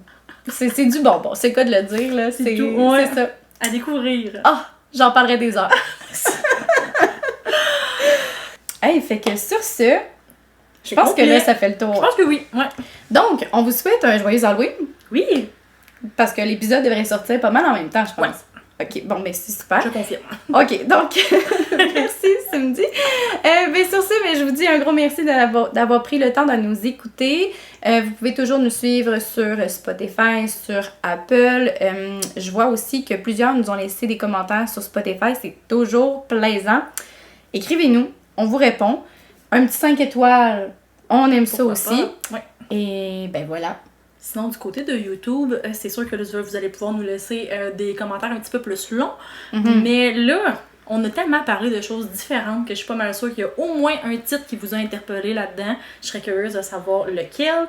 Mm-hmm. Ou sinon, est-ce que vous avez une lecture dans votre pile à lire d'automne qui soit se passe l'Halloween ou à l'automne? Moi, je suis toujours preneuse pour ce genre de recommandations. Ou juste nous dire votre bonbon préféré, vous autres. Mais oui, pourquoi pas, dans le fond? Mais pourquoi faire compliqué quand on peut faire simple? Pourquoi pas? Sinon, pour jaser avec nous un peu plus amplement, ça va être sur nos comptes Instagram respectifs. Donc, de mon côté, c'est le point lecture avec un point entre chaque mot. Et moi, ça se trouve être arrêt, la petite barre en bas, littéraire. Fait que sur ce, à la prochaine! Bye!